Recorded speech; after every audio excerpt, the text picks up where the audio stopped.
اعوذ باللہ من الشیطان الرجیم بسم اللہ الرحمن الرحیم۔ ڈسکور اردو نالج کے ناظرین، میں ہوں امت علی اور میری طرف سے آپ سب کو السلام علیکم۔ معزز سامعین، 1920 کے بعد انتہائی بڑی دوربینوں کی تنصیب سے ماہرین فلکیات ناقابل تصور دریافتیں کرتے رہے۔ کائنات مسلسل حرکت میں ہے اور یہ ہمیشہ قائم رہنے کے لیے نہیں ہے۔ 1920 کے آغاز میں ماہرین فلکیات میں ملکی وے کے بارے میں اختلاف رائے پایا جاتا تھا۔ ان میں سے کچھ کا خیال تھا کہ ہماری کہکشاں یعنی ملکی وے لامحدود ہے اور تمام کائنات پر پھیلی ہوئی ہے، جبکہ دوسرے ماہرین کے مطابق کائنات میں ہماری کہکشاں جیسی بہت سی دوسری کہکشائیں بھی موجود ہیں، لیکن ان دونوں آراء میں سے کسے درست سمجھا جاتا؟ 1920 میں ماؤنٹ ولسن پر ایک جدید اور بڑی دوربین نصب کی گئی، جس کی بدولت ایک امریکی سائنسدان بہت فاصلے پر موجود روشنی کے چھوٹے چھوٹے نقطوں کا مشاہدہ کرنے میں کامیاب ہوا۔ اس وقت ستاروں کے اس جرمٹ کو نیبولا کا نام دیا گیا۔ یہ اس بات کا ثبوت تھا کہ یہ روشن نقطے ہماری کہکشاں جیسی ستاروں بری کہکشائیں ہیں۔ ہبل نے جلد ہی کئی دوسری کہکشاؤں کے ستارے بھی دریافت کر لیے، جس کا مطلب یہ ہوا کہ ہماری کہکشاں ملکی وے کائنات میں موجود واحد کہکشاں نہیں ہے۔ ہبل کی تحقیق بالکل درست سمت میں تھی۔ اس نے یہ بھی مشاہدہ کیا کہ ہم تک پہنچنے والی زیادہ تر کہکشاؤں کی روشنی غیر منظم ہے۔ دوسرے الفاظ میں یہ لمبے طول موج یعنی ویو لینتھ کی سمت منتقل ہوئی ہے۔ سائنسدانوں نے ڈوپر ایفیکٹ کا اطلاق کائنات پر کیا، جس سے معلوم ہوا کہ کہکشائیں حرکت میں ہیں اور ہم سے دور جا رہی ہیں۔ وہ جتنے زیادہ فاصلے پر ہیں اتنی ہی تیزی سے پرے حرکت کر رہی ہیں۔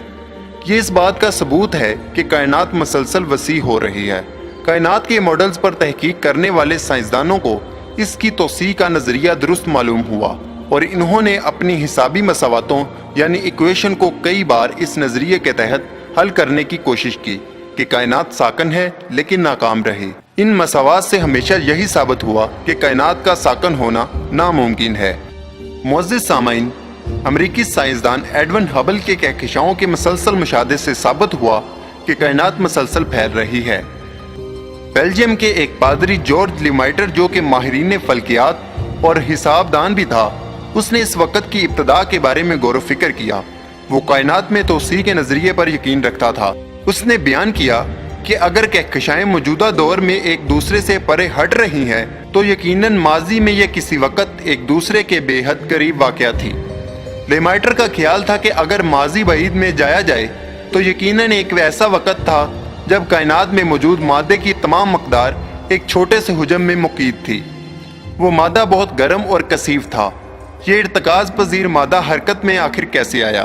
یقیناً ایک بہت بڑے دھماکے کے سبب۔ کچھ ماہرین فلکیات لیمائٹر کے اس نظریے کو مذاق سمجھتے تھے۔ انہوں نے اسے بگ بینگ کا نام دیا تھا۔ معزز سامعین، تقریباً تمام ماہرین فلکیات آج بھی اس بات پر متفق ہیں کہ کائنات کی تخلیق در حقیقت ایک عمل بگ بینگ سے ہوئی تھی اور تب سے آج تک اس میں توسیع کا عمل جاری ہے۔ اس بات کا کسی کو بھی مکمل علم نہیں کہ بگ بینگ کا عمل کب ہوا تھا اور کائنات کی عمر کیا ہے۔ پوری کائنات یعنی تمام مادہ، توانائی اور روشنی بگ بینگ دھماکے کے وقت تخلیق ہوئی، لیکن یہ دھماکہ کب ہوا؟ کائنات کی عمر کتنی ہے؟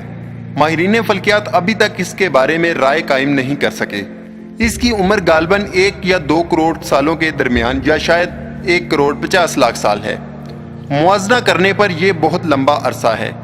سورج اور زمین تقریباً 5 ارب سال سے قائم ہے، جبکہ زمین پر پہلا انسان 2 کروڑ سال سے کم عرصہ قبل آیا تھا۔ اگر ہم کائنات کی مکمل تاریخ کو ہمارے ایک زمینی سال یعنی 1 جنوری سے 31 دسمبر تک تصور کریں تو پہلا انسان 31 دسمبر کی آدھی رات سے چند منٹ قبل ہی نمودار ہوا ہوگا۔ اگر ہم کائنات کی درست عمر کے بارے میں نہیں جانتے تو اس کی ایک وجہ یہ بھی ہے کہ یہ بہت سے عوامل پر انحصار کرتی ہے، مثلاً اس کی توسیع کی رفتار اور وہ رفتار جس پر کائنات پھیل رہی ہے وغیرہ۔ کائنات کی عمر کا اندازہ لگانا بہت ہی مشکل کام ہے۔ اس مقصد کے حصول کے لیے قریبی کہکشاؤں کے درمیان درست فاصلے کا پتہ چلانا بہت ضروری ہے، لیکن ایک ایسے غبارے پر موجود کہکشاؤں کا فاصلہ کیسے معلوم کیا جا سکتا ہے جو مسلسل پھول رہا ہو؟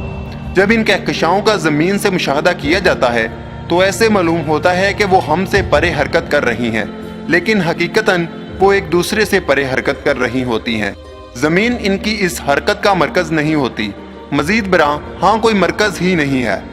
بگ بینگ کے وقت تمام مادہ جو ایک جگہ مرکوز تھا ایک بڑے دھماکے سے پھٹ پڑا اور یوں کائنات کی تخلیق ہوئی۔ معزز سامعین، وہ تمام ذرات جن سے مادہ تشکیل پایا تھا ایک عظیم دھماکے کے چند منٹ بعد انتہائی درجہ حرارت پر تخلیق ہوئے۔ بہرحال انہیں مل کر ستارے اور کہکشائیں تخلیق کرنے میں کچھ وقت ضرور لگا تھا۔ جب کائنات وجود میں آئی تو یہ محض خالص توانائی اور حرارت کا ارتکاز تھا، کیونکہ تب اس کا درجہ حرارت خربوں ڈگری تک تھا۔ اس کے بعد کائنات نے ایک ہی وقت میں پھیلنا اور سرد ہونا جاری رکھا۔ جس وقت پہلا فوٹان یعنی روشنی کا ذرہ وجود میں آیا تھا، اس وقت کائنات کی ابتدا ہوئے 1 سیکنڈ بھی گزرا نہ تھا۔ اس کے بعد ایٹمی ذرات اور الیکٹران وجود میں آئے۔ کائنات نے اپنا پھیلاؤ اور سرد ہونا جاری رکھا، یہاں تک کہ درجہ حرارت 10 خرب ڈگری تک پہنچ گیا۔ اگرچہ یہ بے حد زیادہ تھا، ابھی پہلا سیکنڈ بھی نہ گزرا تھا کہ ایٹمی ذرات نے 3 کے گروہ میں ملنا شروع کر دیا، اور اس طرح پروٹان اور نیوٹران وجود میں آ گئے۔ یہ سب ان ذرات کے آپس میں تیز رفتاری سے ٹکرانے کے سبب ہوا۔ کائنات کو وجود میں آئے 1 سیکنڈ گزر چکا تو اس کا درجہ حرارت کم ہونا شروع ہو گیا۔ 3 منٹ بعد اس کا درجہ حرارت 10 کروڑ ڈگری تک جا پہنچا۔ پروٹان اور نیوٹران نے باہم مل کر پہلا ایٹمی مرکز تشکیل دیا، لیکن صرف ہلکے ایٹموں مثلاً ہائیڈروجن اور ہیلیم کے یا پھر لیتھیم اور بریلیم کو مکمل ہونے میں صرف 3 منٹ لگے۔ بالآخر مشکل دور ختم ہوا اور ایک نسبتاً پرسکون اور طویل دورانیے کا آغاز ہوا جو 3 لاکھ سال پر مشتمل تھا۔ اس دوران فوٹان، الیکٹران اور ایٹمی مرکز ایک دوسرے سے ٹکراتے رہے، لیکن کوئی نئی تخلیق عمل میں نہ آ سکی۔ آخرکار الیکٹران اور ایٹمی مرکز باہم ملنے میں کامیاب ہو گئے، جس سے پہلا ایٹم تشکیل پایا۔ یہ ایٹم یقیناً ہائیڈروجن، ہیلیم، لیتھیم یا بریلیم میں سے کسی ایک کا تھا۔ کائنات نے پھیلنا اور سرد ہونا جاری رکھا۔ جلد ہی ستاروں اور کہکشاؤں کا ظہور شروع ہوا۔ معزز سامعین، آج کی گفتگو کا موضوع یہیں پر ختم کرتے ہیں۔ انشاءاللہ کل ایک نئے موضوع کے ساتھ دوبارہ حاضر ہوں گے۔